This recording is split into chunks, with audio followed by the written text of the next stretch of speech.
जीवन में आप लोगों को ऐसे अनुभव से गुजरना पड़ा है, इतनी छोटी आयु में, वो भी दूर, अकेले। मैं कल्पना कर सकता हूं कि किस प्रकार की मानसिक परिस्थिति से आपको गुजरना पड़ा होगा। कठिनाइयों के बीच भी हम ठीक से अभी इवैक्यूएशन कर पा रहे हैं। हम लोग तो उम्मीद भी छोड़ दिए थे कि वापस इंडिया जा पाएंगे, क्योंकि 2 मार्च की हम लोग की फ्लाइट थी जो कि कैंसिल हो गई थी। जब इंडियन एम्बेसी और गवर्नमेंट वर्क किए तो हम लोग को एक नया उम्मीद मिला कि वापस इंडिया जा पाएंगे। All thanks to Indian government. I don't think कि विदाउट इंडियन गवर्नमेंट हेल्प हम इंडिया वापस सेफली आ पाते। हमारी इंडियन गवर्नमेंट ने बहुत अच्छी सुविधाएं दी। हमारे लिए फ्लाइट्स अवेलेबल थे, हमें एयरपोर्ट जाने का एकदम आराम से सुविधाएं मिली, खाने पीने कोई दिक्कत नहीं हुआ। बहुत अच्छे से हमारे बाकी सारे स्टूडेंट जो फंसे हुए थे वो कल भी लैंड कर गए हैं, कुछ आज लैंड कर गए हैं। थैंक यू मोदी सर, हम लोगों ने बहुत आराम से हम वहाँ से निकल गए हैं। बॉर्डर क्रॉस करने के बाद इंडियन एम्बेसी ने हमें बहुत ही सुरक्षित तरीके से हमारे कंट्री में पहुंचाया।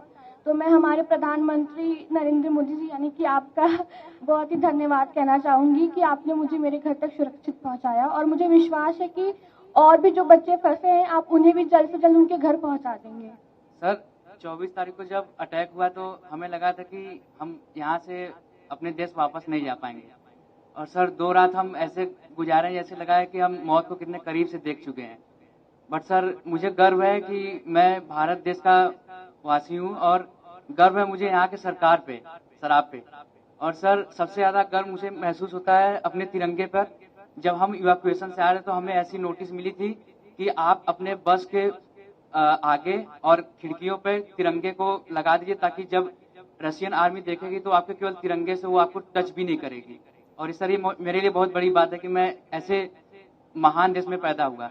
उस ड्यूरेशन में हमारे पास कोई होप नहीं था और single hope only is this कि हमारा government and first of all sir specially you sir भगवान के बाद अगर घर में नाम लिया जा रहा था तो सर वो आप थे। मोदी जी हमें बचा लेंगे, अब जो भी कर सकते हैं मोदी जी कर सकते हैं। अब इससे बड़ा हम कुछ कह ही नहीं सकते सर। पेरेंट्स सब होप खो देते हैं सर, क्योंकि हमें बचाने के लिए हमारे पेरेंट्स कुछ भी कर सकते हैं, पर उस सिचुएशन में sir parents can't do anything and that time they are all wishing from God and they are always, I have no word sir.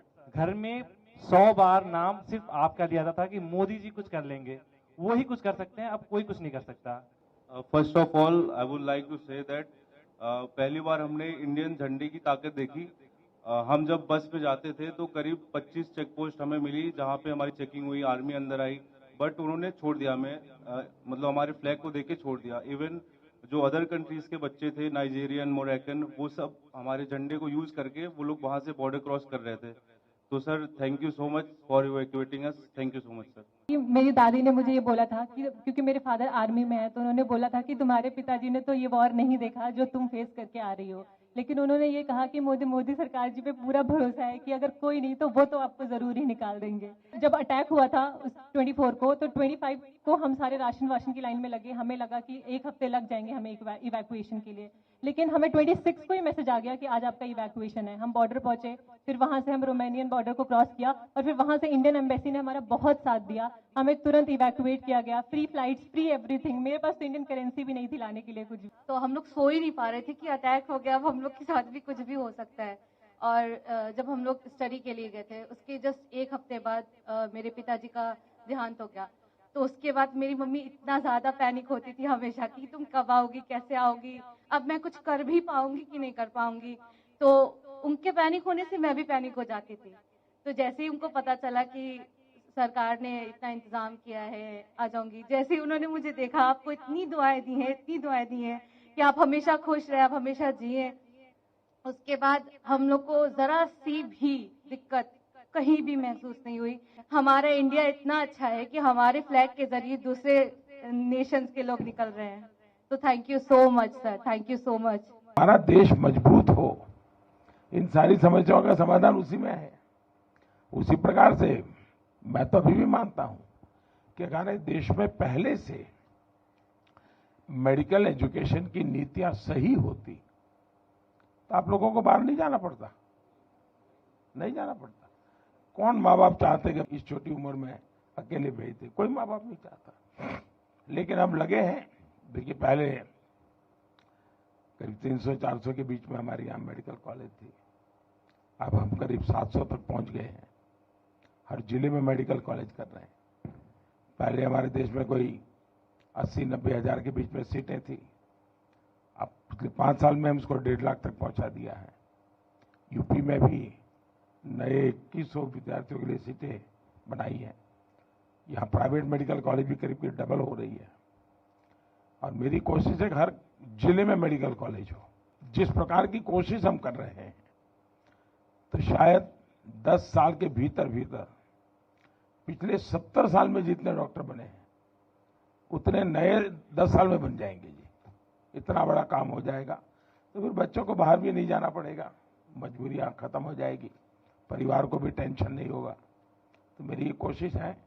लेकिन अच्छा है, सबको ये बताइए कि भाई देश के लिए तो कुछ न कुछ करते रहना चाहिए। समाज का कर्ज कभी भूलना नहीं चाहिए। तो इस संकट के समय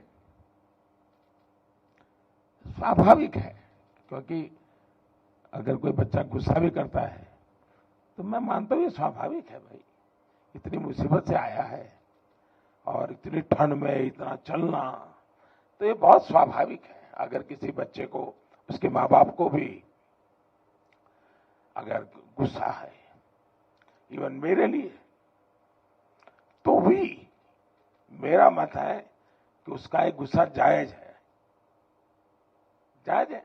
खैर, जब समझेगा, मन शांत होगा, तो फिर प्यार भी करेगा। चलिए, बहुत बहुत धन्यवाद। आपके परिवार को भी मेरी बहुत शुभकामनाएं भैया।